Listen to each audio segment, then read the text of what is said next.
Hello, all you positive heads out there. It's so good to be back with all you beautiful reflections of the one source consciousness that creates and animates all things.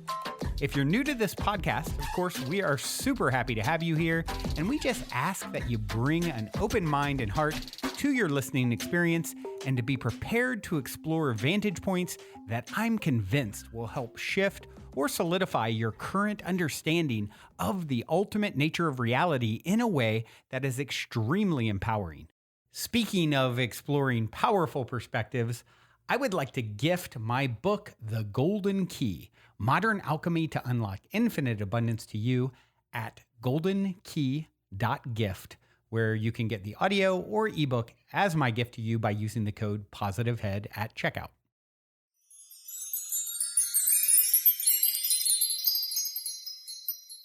All right, all you positive heads, welcome. Welcome one and all. I am super grateful that you have joined me today, and I am super grateful to be here on this magical today.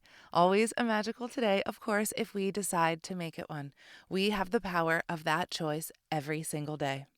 Today, I want to talk about something that came up in a meditation this week, and also a synchronicity with a client that I had for a session that very same day. And maybe if you haven't heard me talk before, and this is one of the first times you're listening, I do sessions that are called QHHT sessions. And these sessions bring people into another life experience. That other life experience could be a past life experience. It could be a present life experience, a future life experience, a multidimensional experience. It could literally be anything. My clients could go directly to source, go directly to channeling their higher self. Many different things can happen in a session like this. At the end of it, the clients get an understanding of their life now and their journey. They get an understanding of the things that are holding them back and a new perspective of how to look at their life and why they've been through the things that they have been through. This is always different for every single person, and so it's so fun for me to go into a session each and every day and explore something new. So this one day in my meditation, I went in and what I was seeing was the mycelial network that is in the soil that communicates with the roots of the trees. And the messages that I was getting through that is that these creatures, these second dimensional life forms, all of our plants and fungus and bacteria, all of these living forms that exist in our earth, they haven't forgotten the oneness. They know that they all exist together, connected as one. And what happens to one happens to another. And so in this mycelial network, there is always a giving and receiving. It's like one knows what the other needs. And so if they have extra, they will give it to the one who doesn't have as much. And there's always this symbiotic relationship. As humans, we forget this. And we also forget that our energy system works this way as well. Our energy system has a giving and a receiving. We often think of these two poles that we have in our chakra system, this north and south pole, where the energy is coming in from the bottom and down from the top. We also have the energy that goes out from our heart and then out from that part, that same area, through our back. These are the four directions of our body. We often only think about the four directions of the earth, but our bodies have these four directions as well. And our bodies would love to be in this symbiotic harmony all the time, in this mutual relationship of giving and receiving. It's hard to do that as a human, but this is what we're striving for, this balance. Our body's job is to maintain this balance. It's called homeostasis, and that's the body's job, to maintain this, to maintain homeostasis, to maintain balance. Our energy system is doing the same. The only reason why our energy system is ever out of balance is because we are getting in the way. And we're getting in the way with different thoughts and actions that we may be taking. These thoughts and actions that are not in line with the love that we are, that are not in line with this oneness that we truly are. Because we forget when we come in here, we think we are separate, and we are never, ever, ever separate. We come from this source of loving light, this creator source. This is where we all come from. Every single one of us here comes from this light. And we leave this light in order to experience what it is like to feel separate from it. Because when we're there, we don't know what that feels like. Fear does not exist there. It's not a thing. It's just an illusion in this reality, in this 3D plane, in this little game that we get to play here. Fear is part of it. It is what is teaching us one of our biggest lessons, many of our biggest lessons. If we can move forward through our fears, all of these little things that are holding us back, these fears that really, when we gain a different perspective on, aren't so scary at all. And so my client came in after I had this meditation, and this client goes directly to source energy and sits in this loving oneness and experiences what it feels like to be in that oneness. This is something that happens pretty much often in my sessions, but the way that this client was describing it was that there was this energetic presence there, and there was always this giving and receiving, this energetic transfer of information. And I was asking him many questions about why that was and what type of information that was. And what he was talking about was how important the contrast is. That without the contrast, we don't get to understand how big the light really is, how amazing it really is. Because when we're there for so long, it just is. And we don't truly appreciate it because we haven't had the opposite experience. Once we have the opposite experience, then we can truly appreciate the amazingness of the oneness.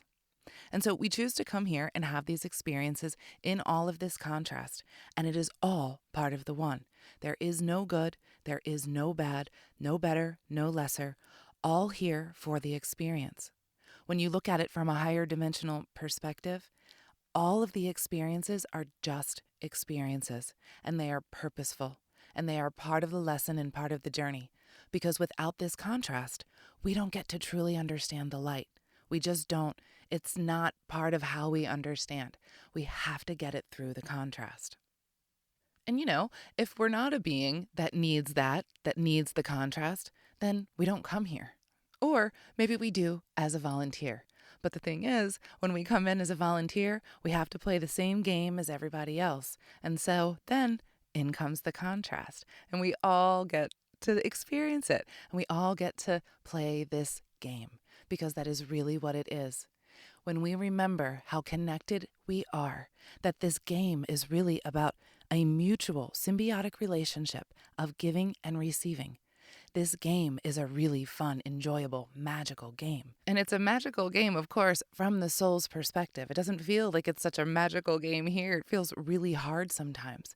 But from the soul's infinite perspective, this little blink of an eye is a game, and it is so intensely purposeful in our journey.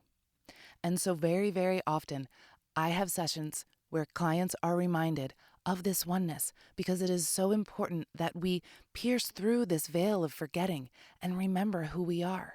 This is why it's so important to look to nature, because she is telling us. She's always telling us very, very subtly, very simply, this is how it works. When we all understand our connectedness and work together in cooperation, this is how we function in the best possible way that we all can. My client was also shown from that perspective of oneness and non-separation that there is no judgment whatsoever of anyone, of yourself. Let it all go, because we are all here on our own journeys. Each one has specifically chosen their journey, and so there is no judgment in this oneness journey. It has been chosen specifically for us. There is no judgment at all on that level. And so if we can bring that idea into this world, into our experience here, and stop judging ourselves, that's one of the biggest things. It's a little easier to stop judging others, although if we're used to doing it, maybe not so. This world has kind of taught us to live in these judgmental patterns, so many different cultural judgmental patterns or societal patterns. But we don't have to do that at all. We don't have to judge ourselves. We don't have to judge another. We can let all of that go and let everybody be on their own journey, because that's what we're all here doing anyway. And imagine how much more peace we would all feel if we would just let one another live their journey. And the best way that we can do that is by being authentically our true selves and speaking our truth. This is a very, very big one that comes up with many of my clients. If we are not speaking our truth, what is happening, what we're trying to do is save another's feelings, avoid conflict, avoid confrontation. What we're doing is hurting ourselves. Not allowing the truth to be told is not giving everyone the free will, the decision to make their own choices. And so in that way, we are being manipulative and we don't even know it. And in that way, we are taking energy. We're not being a giver. We're being a taker. So we want this energy within us to be more balanced. And the way we can do that is by being authentically ourselves, by saying, this is how I feel, and not being afraid to do that. It's okay if somebody else doesn't like it. It's okay if somebody else judges it. It's not their journey. It's yours. And it's very important for each one of us to be on our own journey and respect each one others. Because in this oneness, we all maintain our own personalities. We still have our own jobs, our own journeys. We're just aware of one another, the communication that always exists with one another. And by the way, that communication happens in the mind. There is not a single client I don't think I've ever seen that has said anything different. The communication at this level is always in the mind, creation in the mind. If the spirit wants to travel and be somewhere, it is in the blink of an eye, a thought. I think it and I go, and that's it. There's nothing to it. They think of the place and they are there. It doesn't take any effort whatsoever. The mind is that powerful, and we forgot. We forgot coming into these human bodies. We forgot our oneness. We forgot how connected we all are. And it is imperative that we all remember this. This is why my clients are shown it so often, because their higher selves want them to feel what it feels like to not be separate, to feel like they are a part of it all, to look down at themselves and see themselves as the same as the environment. The same. There is no separateness. I can't tell a difference between me and everything else. It is me. I hear that so often. And to have that experience of not feeling separate is the remembrance that they want so many of us, all of us actually, to be bringing into this reality here, to remember that we are one, that we all come from source. There's not a single one of us here who does not come from this source. In this oneness and unity, there is nothing that we do that does not affect another. We think that we are in our own little bubbles, living our own little lives, doing our own deeds and actions and having our thoughts. Thing is, all of our thoughts are energy waves. Those energy waves are being sent out from us in those directions that I talked about, in those directions of the giving directions. You're always giving out energy, but what energy is it that you're giving out? We get to decide what energy we're giving out. We get to decide where our thoughts are and how often we are focusing on the love that is, on the connectedness that is. The more we remember our oneness, the more we focus on this. This is the energy that we give, and this is also the energy we receive. The more we do this as a collective, the brighter and brighter we get. And this is what we're doing here on the earth right now. We are moving forward in this collective energies that are getting brighter and brighter and brighter each and every day. More and more of us are remembering our unity and our connectedness, reminding yourself of this in meditation even every day, telling yourself, reminding yourself, I am part of the unity of all that there is. I am one with everybody else here, all of the other creatures and other humans. We are one. All of us from source, no one better than or less than. All brothers and sisters, all the same. There is no other self. It is all you, all mirrors of you, because we are all part of this creator. All fractals of this one. And in that way, that means every single one of us here is worthy. Every single one of us here is made of love. Every single one of us has infinite power of the universe within us, because that's how we've been created. In our connectedness and in our unity is where our power is. And when we pay attention more to where our energy system is, where that balance is of the give and the take, where your thoughts are in that balance as well, what is the energy that you're giving What is the energy that you are receiving? Thoughts for the day. I think that's it for me, everyone. I love you all so incredibly much. I'm going to leave you with this song from Geometry, Reforming Roots. Until next time, I love you all.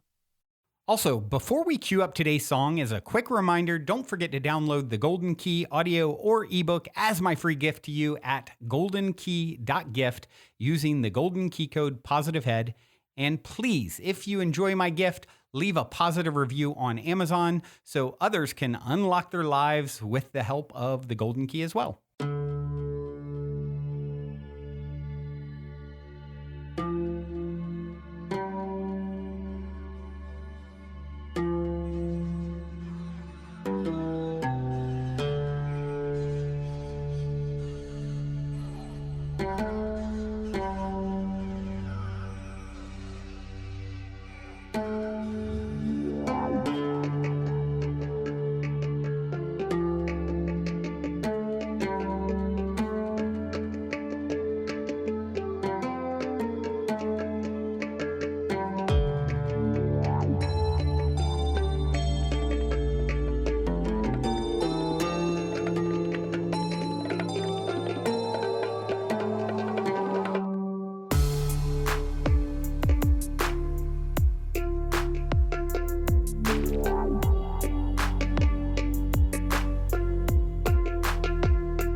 Power of thought.